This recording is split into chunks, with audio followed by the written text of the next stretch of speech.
Hey guys, welcome back. I've got a little bit of an infomercial before we dive into today's tutorial. We've got a big game sale coming up, and that involves all of our kits, including all of our football team kits. So we've got here Tampa Bay and Kansas City. Wonder why we chose those two. Ironically, this year, they are very similar colors. We've just got slightly different shades of red, yellow, and white. And both teams have their retro colors that they sometimes kind of switch out with too. So who knows what they're going to choose this year. They have not been officially released as of the time of filming this video. So today we're going to be making a paracord bracelet out of each team's colors, and we'll also link to that sale down in the description. Let's dive right in. Since Tampa Bay is technically the home team, they're most likely going to have red, so we're going to make our Kansas City one with white. And we'll start with that. So set these aside for now. This bracelet's going to be a cobra weave, and so if you've already made one of those before and you know how to set it up, go ahead and skip ahead to this timestamp. For those of you that don't know how to set it up, we'll fold our 8 to 10 feet of white in half and put that fold down through the buckle, and then bring our buckle down through that loop. Once we tighten it down, it should look like this. And at this point, we'll separate the two halves of our buckle. Find the ends of that cord. I run them through my fingers so that I don't get them twisted around each other. And then put those two ends down through that other buckle side. Bring the buckle all the way to the other end.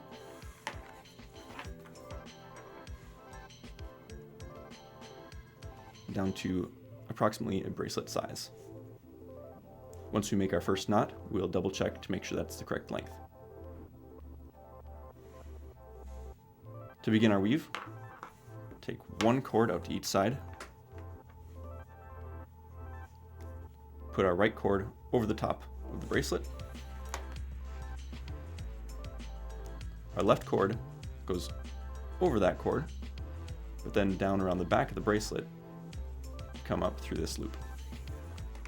So that's one half of a cobra knot or square knot. Next we'll do the reverse of that. Take the left cord, put it over the top. Right side cord goes over that one, and then down around the back to come up through that left loop. Before we move on, we want to check to make sure that bracelet is going to fit on our wrist. So you can either take your wrist measurement and add 1 inch, or you can put it around your wrist and check the size. You should be able to fit 2 fingers underneath the closed bracelet. That's looking about right now, so we can go ahead and move on with our weave. Before we go any farther on this, we want to get our accent colors ready, and so we need about 1 foot sections of this. We'll need 2 of yellow and 1 of red. So we want to anchor these in place with a yellow, red, and then another yellow, so that it looks like the lettering on those jerseys. So we'll do that by loosening our last knot. Put a yellow down through here, a red down through the center of the bracelet, so we'll split those 2 center strands apart a little bit, and the yellow through this other side loop. Once you cinch it down, it should look about like this. So we've got our 2 center strands underneath our red, and then a yellow out to each side, and our 2 white weaving strands out to the side of that. Just leave a little bit of extra room on the back so we can clip those and finish them off nice once we're done with the bracelet. So now continuing on, we have all 3 of our center strands beside each other. Then we want to take this right side strand and go over the top of everything. Take that left one down and around.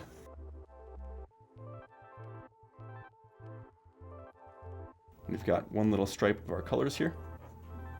So pretty much every time that we take the left side across the top, we're going to go over everything. And then on this next step, when we take the left side across, we want to go underneath those colors, but still over the top of the core of our bracelet. Down and around and through.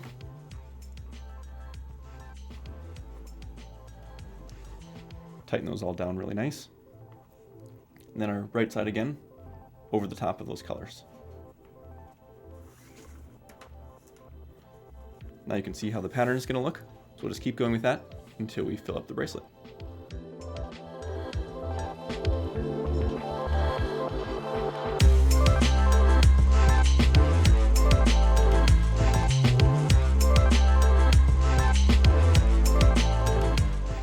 Once you get to the end, you can go ahead and end all of those on the bottom again. So I'll push this red through the middle of the bracelet.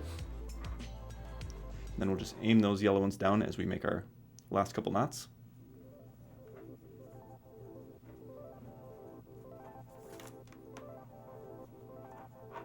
I think I can fit one more.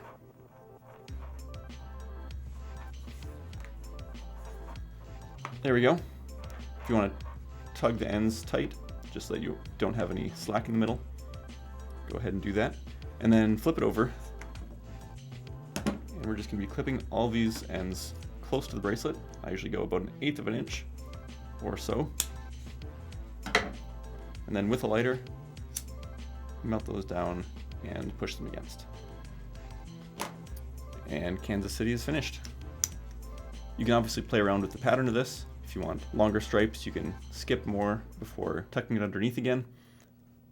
Just one idea of how you can do it.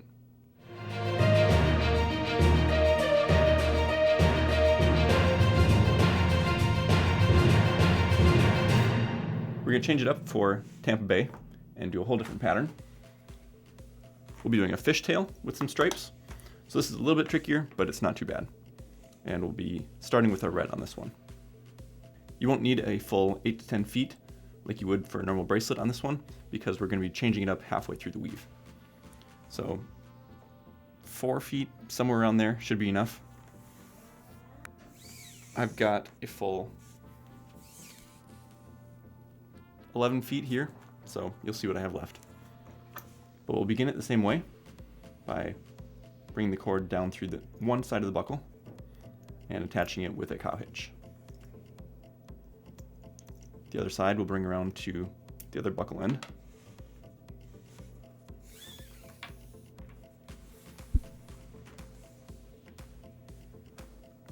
Make sure you put it down through the top and slide that all the way back.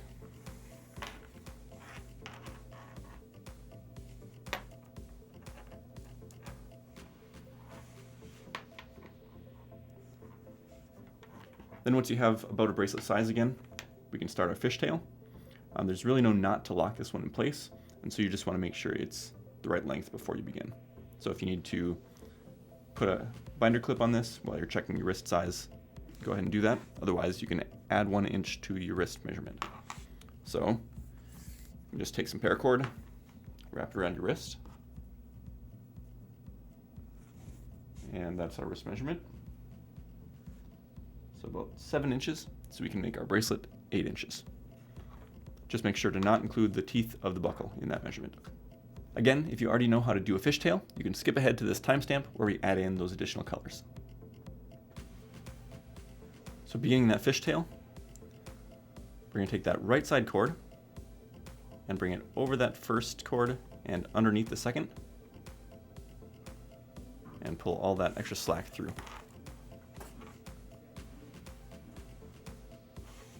Now with both cords on our left, we're going to take that upper left cord, do the same thing over the first cord, down through that second cord. And that cord that we just wove, we're going to bring it back to the left side to go over, under, and pull your slack through. We start to get this back and forth pattern. We're going to keep on doing that for a ways until we get to about the middle, and then we're going to switch up the colors. So once more, take that top cord over the first, underneath the second, and back over the first, underneath the second. It's as simple as that.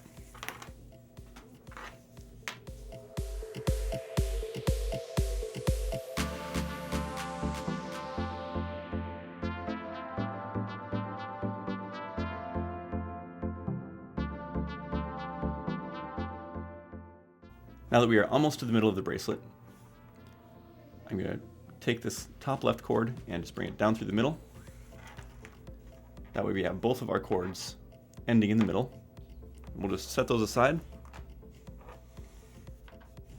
and take a small portion of our goldenrod cord, only about a foot again, and just bring that behind the bracelet. We'll start with our right side cord and continue on just like we would with the fishtail, over the first, underneath the second, and then taking that top cord on the left, over, under, and back. Once you've got 2 stripes on each side of that, you can see we have our uninterrupted pattern, and we're just going to end the goldenrod right there. We just want a thin stripe to go into our white lettering. So set those aside, grab a small portion of your white. You want a little bit longer of this one maybe, but again, about a foot should do it. Put that behind our cord, and start with our right side, and then our top left cord over to the right and back. And we'll do about 4 stripes for this one.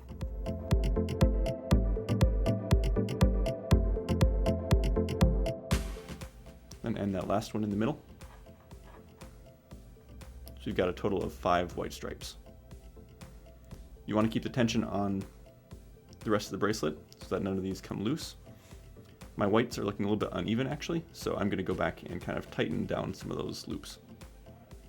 So I'm going to grab onto the end of them so they don't all loosen, and just kind of pick at the bigger loops and pull the tension through. All right, now let's move back onto another piece of goldenrod.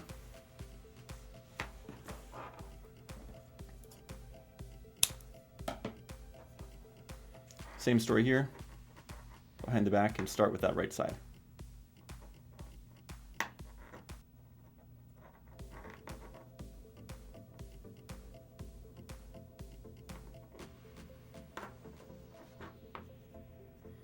There we go.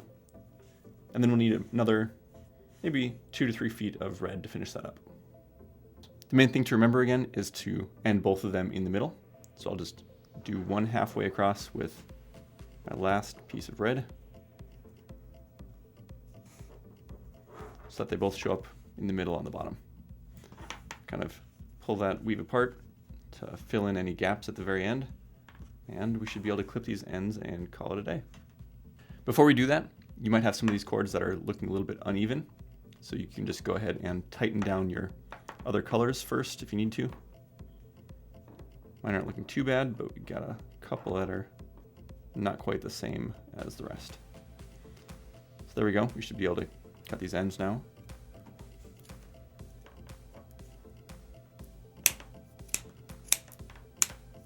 And there's our Tampa Bay.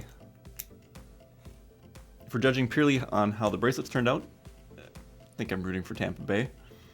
Otherwise, this year I'm not terribly invested in either team, but tell me what you think. Which bracelet do you like better? And who are you rooting for this big game? I expect you guys to be trash talking the other team down in the comments. As always, we'll put links in the description to where you can find the materials for this project. Thanks for watching, guys, and enjoy the game. Oh, and invite me over, but only if you have nachos.